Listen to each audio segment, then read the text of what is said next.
They dilated like a film, being played at enhanced speed, then narrowed in anger. The pain of however he killed me this time as I ran away almost made me collapse in agony.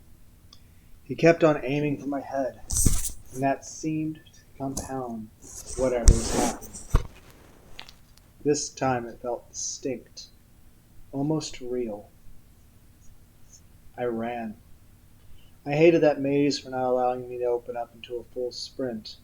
Out in the open with my training, I could easily have outdistanced him. The distraction of having used Danny's phone and the screwed-up lighting of my pitiful light bouncing haphazardly over the mirrors allowed him to stay far too close. By the time I felt one of my feet step on my string, I had lost another image. This time he had broken my image's right shoulder and painfully grazed my hip before my reflection died again. I knew that if this continued much longer, I wouldn't be able to bear the pain and that it would be over. With my trail of string rediscovered, I managed to gain distance. He didn't pause long when he killed one of my reflections, but he did pause for a crucial second. That gave me time. Some part of me feared that this was all part of his cruel game, and that he was holding back on purpose in order to savor his final kill. As I followed my string, I could not help but notice that there were far too few of me now in the mirrors. If he caught me in a dead end now, there would be no more reflections. I knew that I would die here, horribly and alone. The only people who would know my fate would be his future victims. As I approached the entrance, I could tell he was close on my heels. I gave way to recklessness and poured on the speed, slamming into the corners haphazardly and cracking more mirrors. One that must have been a factory defect just shattered outright, spraying glass. One caught my cheek and gave me a fresh cut, but then I could see his reflection in my peripheral vision. In that mirror's reflection, the shards of glass caught my killer. Even though his kimono and mask should have protected him, he flinched visibly. He existed in the mirrors. Maybe the mirrors were his Achilles heel. As I took another corner, I purposely lashed out with my thick-soled shoes at the glass pane at about knee height.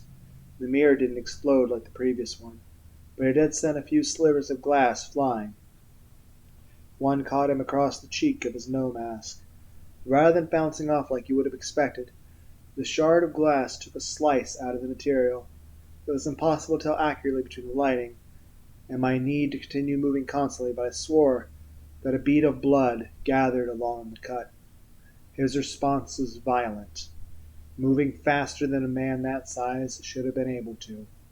He charged forward and clipped me hard with his hip across my back. I cried out as both me and my reflection shot forward and bounced off another one of the mirrors.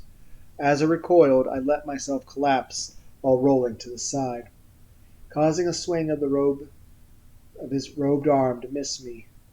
My father made me take judo courses when I was a kid, so I knew how to fall without hurting myself. As he turned, I lashed out with a foot at another mirror. It cracked and pieces fell out, but I didn't cause anything to fly out toward him. He towered over my image as I crab walked backwards, my eyes locked on his looming visage. I was only 2 turns away from freedom, but I was caught at a corner. Everything I had learned about self-defense was worthless against him. The specter was so massive that I doubted I could perform any shoulder rolls or tripping techniques even if I could touch him. I knew how to break some grapples, but there's a limit to those techniques being able to counter your opponent's size advantage. I lunged toward freedom, attempting to dodge his grab and slip away. His arms struck like serpents, sweeping up my image in a bear hug. I gagged from the almost completely real sensation of him smothering me as my reflection disappeared in the volume of his robes completely. His hug didn't restrain me in actuality, but I realized that none of the mirrors I could see showed another me. His grip tightened, and I felt my chest constrict, squeezing the breath from my lungs while his masked face gazed down at me in what seemed like a serene calmness. He had me. I could stumble and flee for all it was worth, but in the end I would die just yards from escaping the holy mirrors. My poor battered light caught the twinkle of a lightning bolt-shaped shard of glass lying on the floor. Without thinking, I snatched it up and rose, my legs shuffling toward the corner. Rather than pursuing me, he hunched over. I heard something crack loudly in my chest, and I bent forward, gasping from the pain. There was the sensation of his robes covering my mouth, and his odor was overwhelming. I could feel his muscular arms across my chest, compressing my breasts as he forced my breath from my lungs, like pressing a knee on a pair of old bagpipes. I was aware of the darkness growing at the edges of my vision, and my body was being starved for oxygen. It was like drowning on dry land, and it was indescribably horrible. He isn't holding me, I thought, trying to convince myself. He's doing this to my reflection, not me. I'm free to move. The hand holding the dagger of glass at my side slowly rose a foot, extending slowly toward the way I wanted it to run. By then, the feeling that his body and robes were wrapped around me like some sickly cocoon felt completely real. I was seconds away from blacking out. I snapped my arm back down, aiming the point of glass toward where I imagined his kidney would be. It felt like I was stabbing a block of cheese as it suddenly met resistance. His response was to hold me tighter still. A croaking sound escaped from my throat, and I stabbed backwards again and then a third time. The final plunge left me with the feeling of something warm and sticky oozing between the gap of glove and shirt sleeve. A keening moan escaped from him as he flinched, as the pressure around my chest lessened. I twisted, and my reflection slipped out of his grasp. In the mirror, my reflection came out of his robes, like a newborn sliding out of her mother. Both of us somehow mustered the strength to duck a hand reaching out to grab us by the neck and push forward. When another hand began to grasp us by the shoulder, I sliced it viciously with the glass. The monster recoiled in pain, and this time I saw a cut on his hand. I wasn't sure if it was in fact me that was hurting it, or my reflection, but I damn well didn't care. I wanted this evil thing to hurt, to feel the agony inflicted on me and my friend Danny. I must have blacked out partially for a second. The next thing I knew, I was stumbling towards the open steel doors to the House of Mirrors. I felt exhausted, in the way you'd come after depleting your body's reserves of adrenaline. Those last handful of feet felt like I was climbing a mountain. As I moved forward until my hand finally grasped the door handle. Glancing back, I saw the thing standing behind my reflection again in the mirror, although this time it was distant from me. Blood was dripping from its wounded hand, and something about its posture radiated pure malice. Had I gone beyond the border to where it could affect the real world? My chest heaving as I gulped in fresh, delicious oxygen, I managed to toe aside the 2 doorsteps before pressing my hip against the planter to cause it to grind against the floor.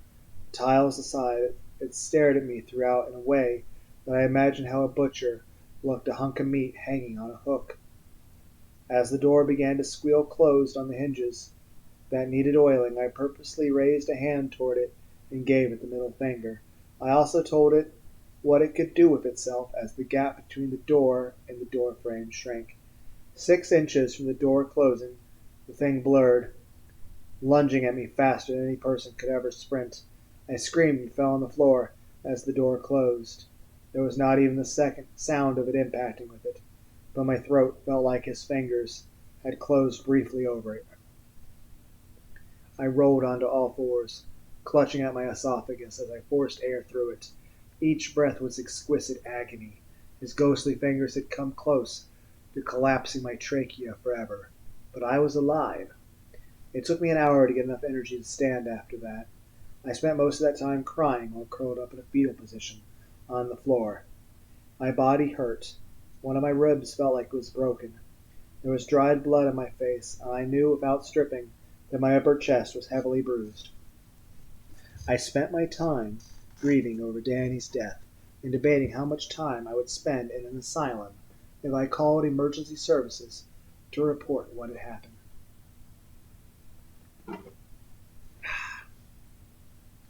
I'll spare you the story of me stumbling out into the storm and driving away, other than to tell you that I did take long enough to get my pack from my vault pack point. When I got into my trusty Justy, I stared at my rearview mirror hard for a second, and I slapped it down so I couldn't see anything in it. My reflection appeared transparent to me, as if I had in fact died and was now a ghost. I meant to call 911 on Danny's phone and just leave it in the parking lot, but apparently I had lost it in that damned maze of mirrors. I'm posting this on the group site so that someone can think of a way to get Danny's body safely out of the Carnival Hotel on Bibout, Colorado.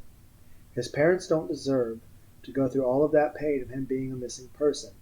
That and to tell you to avoid the hotel at all costs. Just because I only encountered the apparition in the hall of mirrors did not mean he is constrained to that area. I am not certain if that no-mask-wearing creature is still in there.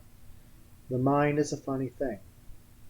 I've been in therapy now for 3 months because of what happened. Wherever I go, I keep my eyes down if I see a shiny surface. I can't even look someone in the eye for fear I'll see my reflection.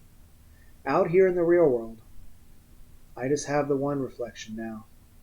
No matter how many windows or mirrors there might be, he haunts my dreams, forever in pursuit of killing me. And every once in a while, if it's dark enough, I'll catch a glimpse of him. I don't know if he's a product of PTSD or not. I don't want to find out.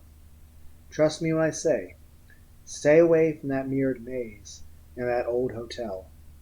You don't want to find out the hard way if I'm crazy or not.